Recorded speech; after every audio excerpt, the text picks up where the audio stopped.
Bismillahirrahmanirrahim. Assalamualaikum warahmatullahi wabarakatuh. Berjumpa kembali dengan saya dalam pembuatan video eh, mengatasi permasalahan siswa di lingkungan sekolah. Dalam kesempatan kali ini saya akan mencoba mengutarakan tentang mencegah bullying di sekolah. Bullying ini sering terjadi di kalangan anak-anak pelajar. Nah, namun sebelumnya kita harus tahu dulu apa pengertian dari bullying. Bullying adalah tindakan penggunaan kekuasaan untuk menyakiti seseorang atau sekelompok orang, baik secara verbal, secara fisik, maupun psikologis, sehingga korban merasa tertekan, trauma, dan tak berdaya. Ini menurut Sejiwa tahun 2008. Nah, pemerintah berupaya untuk melindungi orang yang kena bullying, yaitu Undang-Undang Pasal 54, Undang-Undang Nomor 35 Tahun 2014. Dinyatakan bahwa anak di dalam dan lingkungan satuan pendidikan wajib mendapatkan perlindungan dari tindak kekerasan fisik, psikis, kejahatan seksual, dan kejahatan lainnya yang dilakukan oleh pendidik, tenaga kependidikan, sesama peserta didik, dan atau pihak lain. Nah, namun sebelumnya kita harus bisa mendeteksi bullying sejak dini. Nah, ketika ada yang kena bullying, maka diusahakan tetap percaya diri dan hadapi tindakan bullying dengan berani. Simpan semua bukti bullying yang bisa kalian laporkan kepada orang dewasa atau kepada orang yang terdekat yang bisa dipercaya. Seperti misalnya kepada guru. Andai kata guru itu sebagai pelakunya, maka laporkan segera kepada orang tua kalian. Jika perlu, lapor kepada penegak hukum, yaitu kepada polisi. Jangan pernah takut untuk berbicara atau melaporkan meskipun kalian diancam oleh pelaku. Karena pengancaman itu sendiri juga merupakan tindakan kriminal. Berbaulah dengan teman-teman yang membuat kalian percaya diri dan selalu berpikir positif. Tetap berpikir positif, tidak ada yang salah dengan diri kalian selama kalian tidak merugikan orang lain. Tetaplah jadi diri kalian sendiri dan lawan rasa takut kalian dengan rasa percaya diri. Nah, jika bullying itu kalian lihat di sekitar kalian, maka yang pertama kalian jangan diam. Berusahalah mendamaikan mereka. Dukunglah korban bullying agar dapat memulihkan rasa percaya dirinya.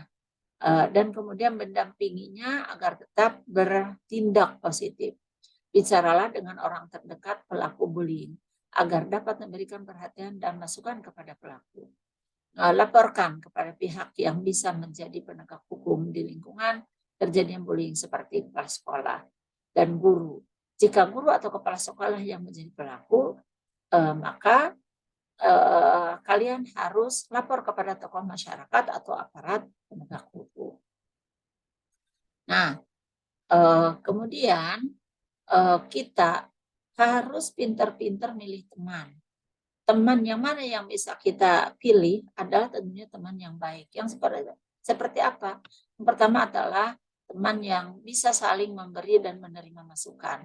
Kalian bisa curhat kepadanya, kemudian dia juga bisa memberikan masukan seperti apa kepada kita. Dan yang kedua, pilih teman yang dapat bekerja sama dengan baik. Menerima apa adanya dari kita, kemudian dia tidak mudah mengeluarkan kata-kata kasar. Dan pilih teman itu adalah teman yang jujur. Nah, bullying di sekolah itu harus dikenali dan dicegah sejak dini. Karena bentuk bullying yang terjadi di sekolah itu yang pertama adalah bullying verbal. Yang seperti apa bullying verbal adalah bullying yang melalui kata-kata keluar dari mulut seseorang. Nah, atau bisa tidak keluar dari mulutnya, yaitu dengan cara dia tidak mengeluarkan kata-kata apapun. Dan ketika ada teman yang didiamkan, sehingga dia menjadi terpojokan, memanipulasi persahabatan sehingga dia menjadi retak persahabatannya. Ini masuk kepada bullying verbal. Kemudian yang kedua, bullying secara fisik. Nah, ini bisa melukai fisik seseorang. Dia bisa memukul, mendorong, memalak, mencubit, dan lain-lain. Itu masuk kepada bullying fisik. Kemudian yang ketiga ada bullying relasional. Seperti apa? Ini adalah pelemahan secara sistematis dengan bentuk mengucilkan dan mengabaikan orang-orang yang ada di sekitarnya. Kemudian ciri anak yang rentan menjadi korban bullying seperti apa? Biasanya kalau anak-anak yang ceria dan berani itu mereka tidak berani membuli kepada yang anak-anak yang berani dan ceria. Yang kena bully biasanya adalah anak yang cenderung susah bersosialisasi sehingga dianggap anak yang kuper, ya, atau lebih sering didengar dengan sebutan anak yang culun. Kemudian yang kedua, anak yang memiliki kondisi fisik berbeda dengan yang lain seperti kelebihan berat badan, overweight misalnya, atau terlalu kurus, atau bentuk fisiknya misalnya dengan kuping yang caplang atau bibir yang tebal. Nah, ini dengan mudah teman yang suka membuli itu kemudian membuli anak tersebut. Kemudian yang ketiga cirinya adalah diantaranya yaitu anak yang cenderung berbeda dengan anak-anak yang lain, berasal dari keluarga yang berkecukupan, sangat sukses, namun manja. Anak itu kurang mandiri atau sering tertinggal dalam sesuatu bidang tertentu. Maka ini pun sering mendapatkan sebutan anak mami, seperti itu. Nah, ciri anak yang suka melakukan tindakan membuli. Yang seperti apa? Biasanya anak yang cemburu karena merasa gagal dalam hal akademik atau non-akademik. Kemudian yang kedua, anak yang mengalami masalah dalam keluarga. Yang ketiga, anak yang terlalu dimanja di rumah. Anak yang ingin mendapat pengakuan, biasanya karena di rumah kurang dapat perhatian. Makanya ibu-ibu harusnya banyak memperhatikan anak-anaknya supaya dia tidak menjadi pelaku bully. Kemudian anak yang sakit hati karena secara psikologis merasa kalah bersaing dengan sang calon korban bullying. Itu ciri-ciri anak yang senang membuli. Kemudian peran pendidik untuk mencegah bullying. Yang pertama adalah membentuk nilai persahabatan antar siswa. Jadi berusaha seorang pendidik itu harus membentuk persahabatan yang erat di antara anak-anak didik kita, di antara siswa.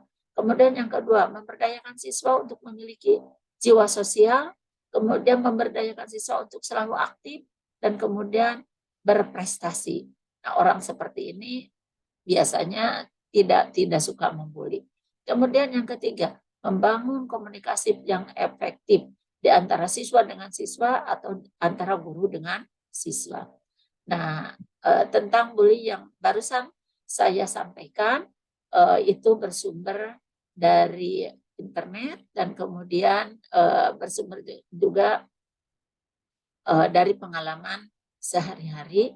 Demikianlah pembahasan tentang bully untuk kali ini. Mudah-mudahan kita bisa berjumpa kembali pada kesempatan yang lain. Terima kasih. Wassalamualaikum warahmatullahi wabarakatuh.